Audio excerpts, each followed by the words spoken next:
business owners, it's their baby, right? They want to do everything. And I want someone who wants to feel that this is as important to them as it is to me. Repeatedly, it becomes the culture of the business. Welcome to Burnout Business and Body, the podcast that helps you take care of yourself and your life in 3 powerful ways. Hi, my name's Nicole. I'm your health recovery and stress management coach, here to help you slow down, reconnect, and rediscover the peace that lives beneath the stress. And I'm Belinda Smith, your business leadership and team coach, helping you build a business that supports your life, your people, and your profit. And I'm Sabina Solovsky, your peak performance coach, helping you to fast track your performance from the inside out. Amazing. And in each episode, we explore how burnout, business, and body are deeply connected and how small shifts across all 3 can create big changes in your energy, your work, and your life. Hi, ladies. Hi. So good to see you. How is everyone? Amazing. We're allowed to share that we just had Mother's Day. Yes, we did. Happy Mother's Day, ladies. We'll have to have a segment on Mother's Day, I think, and some stuff. Well, there's so much to go on, but I think later on down the track, motherhood has a lot of challenges, and celebrating ourselves. Absolutely. Yes. Yeah, absolutely. And it's not necessarily rosy for all. That is for sure. It's quite the opposite in some of the circles we talk about. So yeah, good topic for sometimes. Today's topic is my featured topic today, and it's on why businesses don't scale why businesses don't scale when the owner is still the glue. That sounds quite an interesting topic, that one. It is that is interesting. I'm eager to hear about that one because I definitely want to scale. So Absolutely. Well, if you're your business owner, I think you kind of got to be ready to. Sometimes businesses aren't in the position to do so, but a lot of them say, "I want to scale," and it could be premature. But in the case that I'm talking about now is that if your business sort of only works properly when you're involved in everything, you're not scaling. So when your finger's in every pie, it's not happening. So you're basically manually holding it together. And so many business owners become the core decision maker, the problem solver, the emotional support system, and the communication bridge. And eventually that'll lead to the bottleneck. Yeah. And that's where the freedom disappears. So the idea of scaling a business is moving ourselves away from the tools. And I think the understanding around that glue of what you're kind of stuck to the business in is what is preventing you doing that. So putting systems in place, but particularly around people, if you've got to answer every question, it's challenging for your team. And if they're waiting for you, then they're held up. And I see this with sometimes some clients. I'm waiting on, and I'm wondering why the project hasn't moved forward, but they're waiting on the owner, and I'm sure you two have heard that too. And also, as I suppose, in terms of empowerment, there's that trust, right? That sometimes leaders don't, or business owners don't delegate even the small tasks because of ownership. I've definitely been guilty of owning everything, pulling everything and keeping it to myself because I think, no one can do it as well as me. But it empowers people. And I have a VA overseas, so that's my team. But when I actually let go and give her the permission to have the reins, I'm sure you see that a lot, Belinda, is that people want to do, business owners, it's their baby, right? They want to do everything. They want to make sure everything is to the T, but then it comes at a cost, right? Absolutely. It's a trust issue. I think you nailed it there, Sabina. it's a trust issue. The business owner does think, hey, I don't know if anybody else can do it like I can. And that will erode trust in your team. And that becomes a real challenge. What we do want is the business owner to trust that team member, to give them a go. Allow them to make a mistake. Let them get at 80%. And 80% is going to be quite good to make those errors and be okay with them. And when we appoint a leader in our business, we have to back them. We have to be able to say, it's okay if you make a mistake. I'm good with that. And when they feel that trust, sorry, I'll just finish that last thing. When they feel that trust, they honestly feel supported, and then they'll go out on a limb. And if they don't feel that support, then they won't. But do you know what it really is? Quite often that the business owner doesn't trust themselves. Yeah. Yeah. Yeah. So what were you going to say, Nicole? Well, I was just going to say, would you, in this area, when people are bringing people on board, would it not be the good place to, like, when you've decided that the next employee can come in because they're going to facilitate a role that you hand off? I mean, there's a lot of control in that, and there's a lot of trust, as you said, but to really make that person be the right person for you would be engaging in them in creating more of that family network culture where you've actually laid down how important this is, and I want someone who wants to feel that this is as important to them as this is to me. Like that kind of scenario, to build a culture from that. Yeah, I think that's great. I would love you to be all of my clients. When I ask that question, how do you see yourself as a leader? And many owners, before they've had their first hire, or even if they've already had a couple of hires, they're not even thinking about it. They're just hiring people. They're not considering what their journey looks like and what they are going to be like as a leader and what they want to be known for and seen for in their team to be or as a leader. And it's not like a thought. Choosing a partner. It's so important. It's not a thought pattern. Not a thought pattern. Some of my trade clients have never considered the concept of what I would be like as a leader. Why don't you just hire another person because there's a little bit more work? And when I ask what the biggest bugbear is or the biggest challenge, they say team. They don't want to show up. They don't want to do this. They don't want to do that. And it's really because we haven't laid the foundations, talk to them about our vision and values, and let them know this is what you can expect from me. When you come and work here, this is what you can absolutely expect from me. And so the expectation isn't when you're hiring, is about what I expect from you is what you're going to get from me. Two-way street. I really like that, Belinda, because when you're having that conversation, in the interview, is put the cards on the table. Because if they're not a right fit, you want to find out now before you go down the whole of, hiring them and then learning that they're not, learn, like save some time. And by putting your vision for the business and how you are going to show up as a leader, like you said, being really transparent about that in the interview process.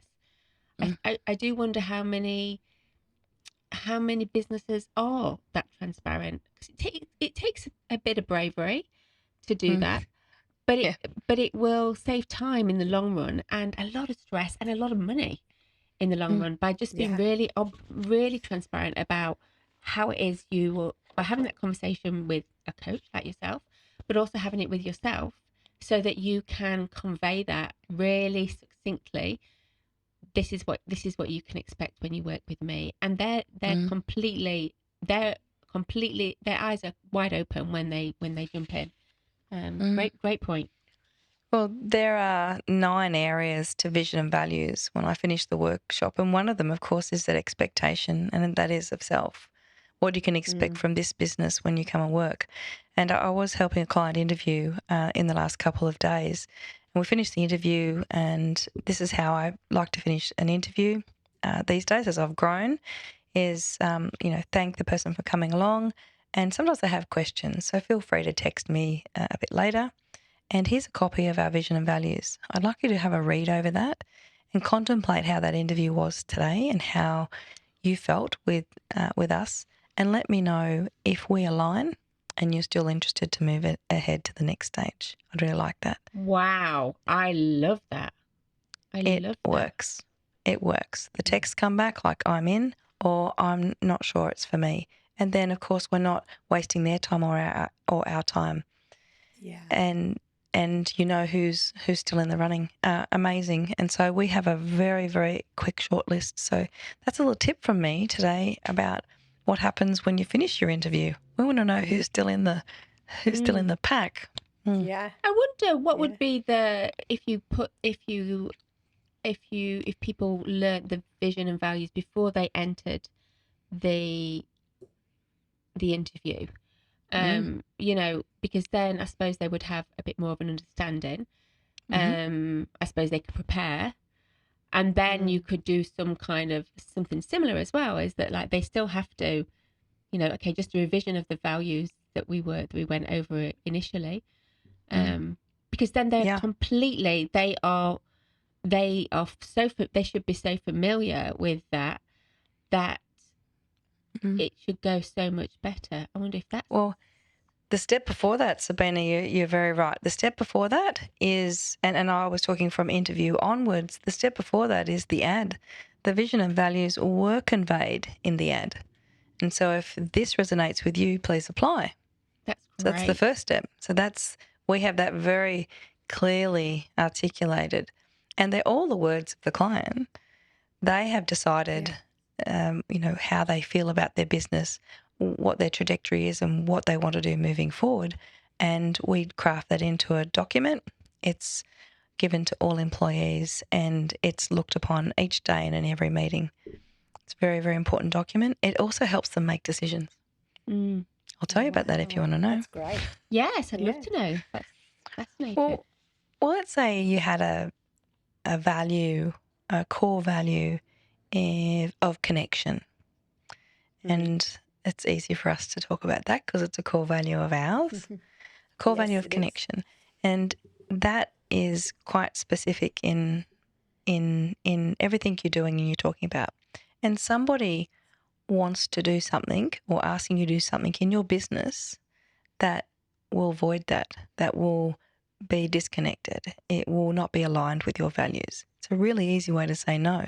I don't want to do that. So when you're really clear on your values, it lets you know it's like a yes or no. I can do that or I cannot. Communication's there, or this is integrity, or my trajectory is I want an X figure business. I want to deal with these types of clients. And then all of a sudden when something comes into your sphere that's not a part of that, it's an easy way to say, no, thank you. It's not a part of my plan, not a part of my core values or my business goals moving forward. So thank you, but no thank you. I imagine as well, Belinda, it eliminates any, or not maybe any, but eliminates the majority of feeling a little bit sort of uncomfortable, because often we can sort of feel uncomfortable putting our boundaries down. But if we've taken the time to actually write, craft, and post our values, it's there in black and white. It's not something that we can apologize, but we don't have to feel uncomfortable because we've done the work. I think is that right? Do you find that? Well, it's not a piece of paper. We have to live what's on that. It's crafted about living that. So if you're very clear and it's articulated, we're talking about it all the time, you very simply come back to, even looking at the structure of your business. And you could be working on something with a team member. Maybe some of my teams are international. So we're working on some structure around the international team. And if it's not aligned with our core values and our goals, it's quite simple to say, we're not doing that. It's not what we've got to do. It really helps us, with the, yes, we're working on it, or no, this is not important. This will not immediately affect the next 30, 90 days. And reduce decision fatigue as well, I imagine. If businesses haven't got that, then, they're rolling around thinking about if they do or if they don't. But if they've got that really clear and they understand that and it's in their language, their everyday language, then there is no decision fatigue. It's a very, very simple decision to make. Would that be right, Belinda? Well, I certainly think that there is less decision fatigue when you're clear. Clarity is one of the most important things in business. And it's usually sometimes not a people problem. It ends up being a people problem because people, they think that, oh, it's the people. But it's usually the clarity in the beginning that causes the problem with the people. And then if you get the clarity right and we can clearly articulate what we need to do, people just want to know what they're doing. Kids want to know what they're doing. And I hear that. I just want to know what I need to get done. I would love to know what my KPIs are. I need to know if I'm doing a good job. I want to be supported in that space. It's really important. But at the moment, I just see a lot of business owners, they are the glue. And I'll tell you what happens, because at the start, the business owner, they care the most. They know the most, and they definitely move the fastest. But over time, the team learns that they have to wait for approval, escalating problems, and stop thinking independently because that business owner is doing it for them. Yeah. And then and I can't remember the name. If I was listening to, I can't remember. I was speaking to somebody, or I was reading, but I can't remember what it came from. But there was one business owner, very successful business owner, and he was saying that he actually, it was Gary Vee. And he was saying, whatever you think of Gary Vee, you have to say he's successful in what he does. Fail. You have to fail. Like, it's about failure, because the same with our kids, right? Is they have to fail in order to, they have to live that failure. So that's great. Yeah. Well, look, whatever leaders do repeatedly, it becomes the culture of the business.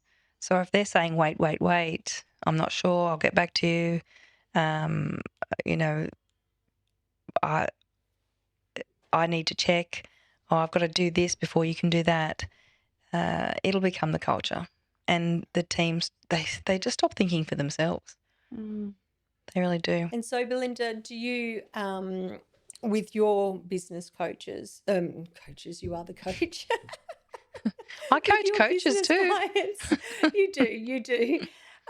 But with your clients, is that one of the first areas that you set up with them, is their values and their standards, and then what that looks like when they want to introduce new people? Have you got like a system in play that you then cultivate with your business owner, so that they're employing the right person for their business, their vision, their standards and their values, or that it's set up enough that if they're too busy in their role, that there is that human resource person, even if it's not human resources, but a human resource person that does the hiring but can follow the structured system?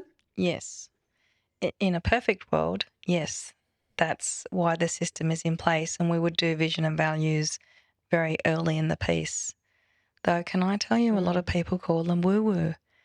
And I think I think by about session 6, they absolutely know that they're yay, right? It's quite the opposite, because they realise how we can hire on vision and values, we can performance manage on vision and values, we can build our programs on that, and we can move forward, we can grow, we can make more money, we can have a more profitable business. And then I show them how, and they're like, wow, that's really easy. Yeah. And are you finding that your clients who have actually implemented all of this strategy that you've given them are actually allowing a lot more? Like, they're not wanting to control as much, they're actually ready to release a lot more and Yes, further? absolutely. Yes, we do a task audit, and we list all of the tasks that the client does, every single one. And when they're writing it down, you kind of, if they're doing it in front of me, they're like, oh, I don't know why I'm still doing that. Yeah, they could have a team of 5, 10 or 20, and they're like, oh, yeah, I'm still going to Officeworks and buying the paper. I'm like, yeah, you are. and sort of there's so many things that they're just used to doing. They're used to having control over everything. Yeah. So we do the first round of what we need to take off them and what they, what tasks can go to other people. And it also highlights what they need to train others on.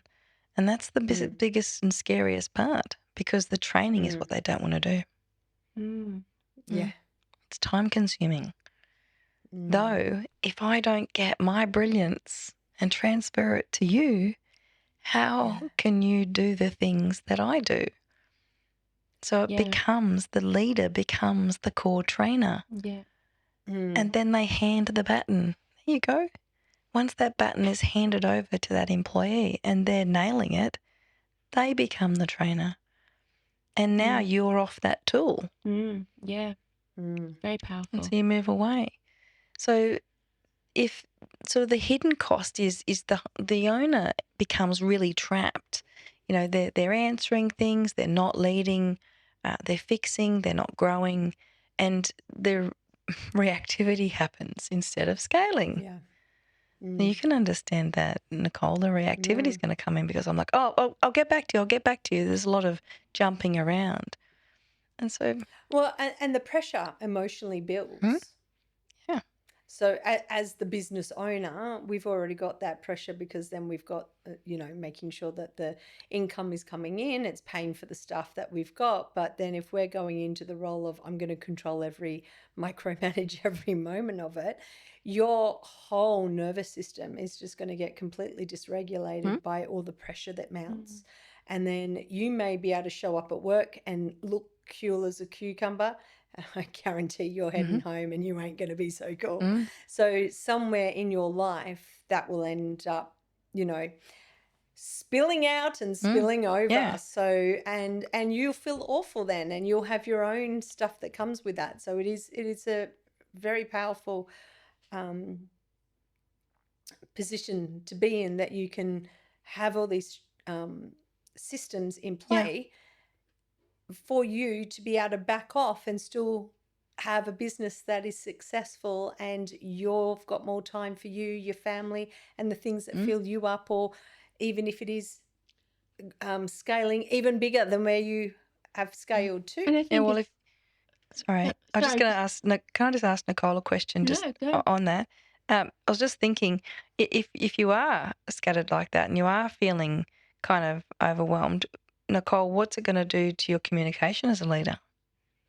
Oh, you won't. You'll spew. It's kind of like you're spewing out the frustration and the chaos that's internally inside of you. So you're not being constructive in the way you're delivering anything. Your staff won't like you because of the way you deliver it, and going, oh God, he's got the shits today, or she's got the shits today, whatever the case may be. They won't want to come to work. So it's a massive cost this control that as a business owner you're going to want to have, because it is your baby. Well, you can either let it own you and run you, or you can let it free and have heaps of people, work in their roles, do the best job. But if you've handpicked those people and they work incredibly well, then everyone's having a wonderful life. It's not just you, know, I think. And it's a fun place to come to work. People will go, okay, I want to come to work. Great. We're at work more than we are at home. So work is really important, and we, as far as employers, you go to a job, you don't know who's already working there. You haven't handpicked them to whether or not. So if you are choosing your staff also through the values and the standards, and you're very clear with the communication and very open and approachable, then you're going to gain very like-minded people that work really well together, that all want to come to work. So it's imperative that people look at this instead of thinking it's woo-woo. Yeah, I certainly understand. Now, sorry, Sabina. No, I just want to finish that. Often we get into our own business, or we go into business by ourselves to create, because of freedom. That's what we want. That's our desire. And often it can be quite the reverse, is that we end up doing much more hours than what we ever would have done if we were working for somebody else. And I think we have to take a step back. And this is why it's so important to have somebody from the outside to come in and actually say, well, what do we actually want? Like, what is the end game? Because if the end game is to travel, 6 months of the year, but we have to be there, we are the bottleneck, then we need to have that reflection in order not only to grow our business, but to grow it into something that actually provides why we started it in the first place. Yeah, absolutely. I really agree with that. And if that business owner is in touch with their vision and values clearly, they can articulate it to themselves, their clients, and anyone that wishes to ask. But they clearly live it. And when they're living that, the team feel it, they can understand it, and the clients know that. It's not on a piece of paper. The great thing is when they are very clear, is I then show them how to use it. So I didn't mean to touch on this topic now about how to use that, but I'll give you an example. The example we used today was connection. So if we had a value of connection and we had a team member that wasn't connecting with the client, or a team member, and it was really becoming quite clear, I could pull you aside and I could say something like, hey, Nicole, if it's okay, Nicole, this would never be the case with you. So, Nicole, I'm okay if it is. Nicole, one of our core values is connection. And you spoke to Mary a little bit earlier today. Do you feel like that you two had a really good connection? Do you feel like you were really connecting with Mary? Now, if I'm bringing that to you, you would know you probably didn't have a good connection with Mary. And normally the response is kind of like, well, yeah, I probably didn't. And I say, well, okay, that's great. I'm glad you're aware of that. How could we make that better next time? Yeah. And that's as simple as that performance management moment can be. It doesn't have to be different. It doesn't have to be difficult or a hard conversation. It can be based on values. And then we're sitting down working out, how can I support you to make sure you and Mary have a good time in the future? Done. The conversation's over. Sign it off us. We don't need a notepad. And if you get really good at this, your team can be completely, or in the main, if they're a pretty good team, you can manage your team based on the vision and values of your organisation. Love it. Love it. How many, last question, I suppose we're running out of time, but how many values would you say would you normally, like, what's the average values when you're doing one of these, like how many values are we looking at, a fair few? Or what would you say for someone out there, a business who really likes what you're doing and, but I mean, what would you say, how many values are they looking at? Well, the values, it's a great question. The values are a part of it, and they're given a 5-page list to choose. My most interesting one was a client had 60, and we found it really hard to whittle it down to 30, but really they come out with usually 10. And I've got this little buffer of 2. I give 12 to clients, because they might put honesty and integrity down as 2 values. Are they the same, or do they mean something different to them? And if they mean something different, then they would use both. But it's very interesting, because some people find it a really big challenge, but that's the value part of it. But it's the vision, the real vision of the business, the goals, the expectations, the standards we keep. And yes, of course, there's our vision, our mission, and our culture. It all goes together. So it's very much about crafting the vision of the business. The values are how we live the vision. And you mentioned something which is really important too, and I imagine, and that comes out in workshops, is what one word means to one person doesn't necessarily mean the same to the other person, to another person. And so that translation can break down quite easily if, yes, you've got your visions, but if they're not taught, and you don't hold a workshop and actually teach those visions, and so we're all on the same page, then there's no discrepancy. Am I right in saying that? Does that make sense? Yes, absolutely. It's not a piece of paper. It's talked about what that vision, what that value means to me. And if it's the value of connection, I'll keep the same one. So we've got the same vein of thread today. If it's connection, it's about how I connect with you and how you connect with others, how we connect with clients, how we connect with each other, the team, standing shoulder to shoulder. And I run a workshop, and I've got to get a better name for it, but it's called Teamship. And it's about standing shoulder to shoulder with your team and understanding what it means to stand shoulder to shoulder. If you're in a team, imagine this, in a circle, and you're standing shoulder to shoulder with each other, you can't penetrate it. No one can get into the circle. No one can get out of the circle. But if you are shoulder to shoulder with your team and you're very clear on what's expected of you and what's around you, nothing can happen. You could leave your team for 6, 8, 10 weeks and they will know. And it takes work to do that, but we can get people there. It's just it's really important to have that clarity. It takes away the hesitation.